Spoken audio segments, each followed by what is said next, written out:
My name is Derek Williams, and I currently have a Indiegogo campaign for my hopefully upcoming title, The End Is Nigh. I aim for it to be a personal, interactive, open-world, next-generation, immersive experience for all the ways the world can end, through the perspective of a regular person leading their regular life, doing their regular, everyday things, and then realizing the world is going to end. Today, I kind of want to talk a little bit about gameplay. I mean, I touched on this in a previous video a little bit, but I never really got into how you're going to get to where you need to be or what you're going to be doing. It's kind of hard to explain, but I'm going to try to go over it in this video. There are a lot of ways the world can end. There's way too many to list, and I listed a few in the last video, a very small number, and since I've come up with another 50 or 60 ways, I might make another video talking more about ways the world can end. But in this video, let's talk about the end of the world. Let's talk about how you're going to get where you need to be, where you feel you need to be, if you've only got a short amount of time left. So let's talk about the journey of getting there. Let's take something I used from my last video as an example. To pick a way the world could end, let's say an asteroid hits the planet, right? Well, there are a number of obstacles that come along with that. When listed out, they might seem limited, they might seem low in number, but there are obstacles. And I'll go further into how much of an impact each one of these obstacles is going to make later in this video. But let's talk about the obstacles. An asteroid's going to hit the Earth. First, you know what's going to happen, right? It's going to reach you somehow. We're way too connected for you not to know before it's going to happen. You're going to know from a news break, or you're going to be watching the news, or maybe you're going to read it in an article, which would be the slowest way to hear about it. But that's one obstacle. I mean, it creates a sense of running out of time. You don't have time left. You don't have any time to get where you're going to need to go. Creates that sense of panic. For another one, everyone knows it's going to happen. If you know about it because we're way too connected, then everyone's going to know about it because we're way too connected. It's not a good thing for you. I mean, if you need to be somewhere, if you know the world's going to end and you need to be somewhere, everyone knowing, it's not a very good thing. It's going to cause a lot of panic. And, you know, people, when they're panicked, are capable of some pretty crazy things. For another one, lack of transportation, lack of communication. You really don't want to be in your car when people are panicked. People are going to be driving 150 miles to get where they think they might want to be when the world ends. They're going to be going 150. They're going to be pushing their cars to the limit. Some cars, they're ridiculously fast. In a car, you're not going to be very safe. It's going to be very hard to get where you need to go, mainly because of traffic, because of wrecks, because of people just driving at insane speeds, doing insane things, killing themselves, killing other people. And I'm pretty sure your goal at the end of the world, or your character's goal, how you develop your character, isn't to die in a tragic car accident. So you see it happening. You see it happening. Say the media is a little late, right? You see it happening. That's going to cause a lot more panic than just something on the news. We all see ways the world can end on the news every day. So seeing it happening, maybe the media's a little late, like I said. You walk outside, you see a ball of fire going over your head. That's immediately going to produce a sense that you have much less time, much less time than when you just watched it on the news.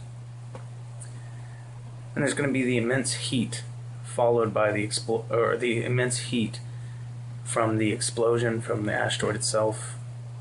There's going to be a shock wave from the explosion, sorry. It's going to be a huge shock wave from the explosion whenever it actually hits the planet. There's going to be a earthquake, trembling, things like that. Now, that didn't seem like too many things. I mean, we all get that panic is a big thing, but it's kind of hard to grasp when you're making a list. So I wrote a little something, just something for you to imagine. Kind of wrote a lot about it, but yeah, I wrote out a scenario. So imagine this, right? You hear the world is going to end soon from an asteroid. So you think about where you want to be, and you realize it. You know, for the sake of this argument, that you know where you want to be. You know what you want to be doing. You know who you want to be doing it with. You walk outside. You see your regular life. You look up, and you see something new. Something that looks like the sun on the edge of the horizon. To your left, it's growing, and it's growing, just growing larger and larger as it approaches the Earth. And as it grows, it hits you. It hits you that you don't really have time to look at it. You know where you want to be, but you're somewhat paralyzed. You ask yourself, can you really make it? You watch in awe as a fiery, explosive, horrible death approaches you, knowing full well where you want to be. And now it's here. You see a giant ball of fire fly above your head towards the other end of the horizon. You start running. You start running, get out past your house, past the sidewalk, just fly past your mailbox. And you feel the ground tremble and shake violently. Just, you know what happened. You can hardly hold yourself up, but you just keep running. You know where you want to be, and you're trying to get there. But as you look around, you realize that there are many more of you, all trying to get to where they think they need to be. Some doing horrible things, others praying, cars going everywhere, speeding, people just going crazy. Cars skidding off the road into houses, and one flies past you while you're running. You stop, but you almost get hit by it. Just barely miss it. You watch as it rams into a house at full speed, likely killing everyone inside, but you know where you want to be, and you keep running. As you look to your right, you see panic itself. People destroying everything, riots, parties, religion, people killing other people. You see a bright light coming over the horizon, and you notice it's much hotter than it used to be. You're almost out of breath. You break out of your neighborhood and run past a school, take a hard right and head down an alleyway. It's much brighter, and over the sound of panic, you hear a rushing sound, like lots and lots of wind, and things moving towards you, things moving in your direction. You see people in the alleyway and slow down for a moment to catch your breath. As you pass one of them, they grab your leg and they look up at you, just bawling, face covered in tears, and they pull you down.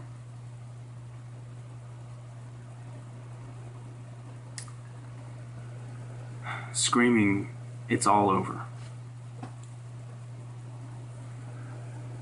Say you both struggle a little bit, and you end up knocking them out with the final bit of your strength, right? And you pick yourself up off the ground and start running towards the other end of the alleyway, and realize the noise is too much for you to bear. I mean, it's so loud your eardrums are about to burst, if they haven't bursted already.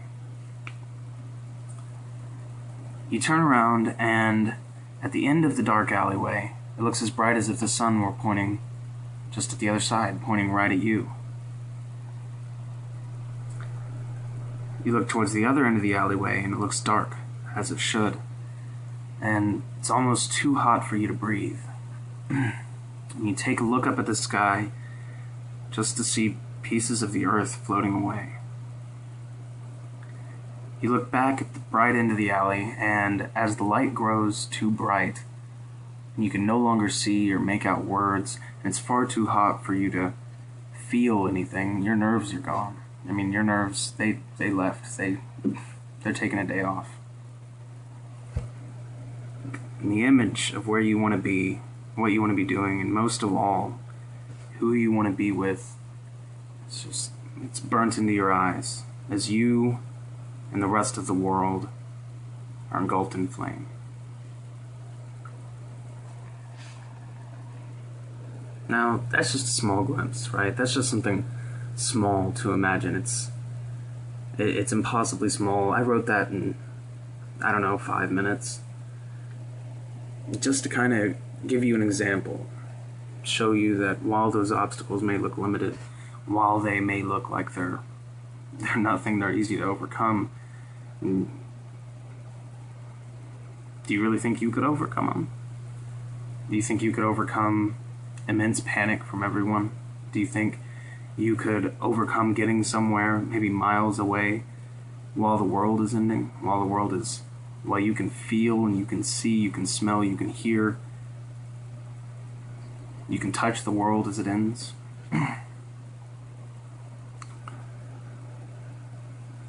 That's kind of what I said in another video. The game's going to ask you that question. While this may be somewhat of a small example,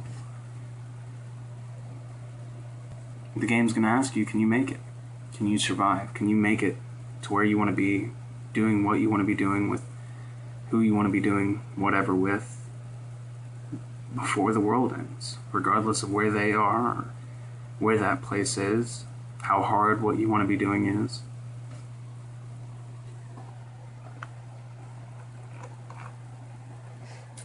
Anyways, thank you for spending the time to watch this video. If you want to hear more, check out more, you can always subscribe and check out my Indiegogo account if you want to give support or just find out a little bit more about the game. It'll be in a box floating around my head. Of course, the link to my Indiegogo campaign will be in a box floating around my head, or it'll be in the description, as well as a link to my Tumblr account, which you should also check out. And make sure to go ahead and leave a comment, and I hope you all have a great day, and that you all can survive. The end is nigh.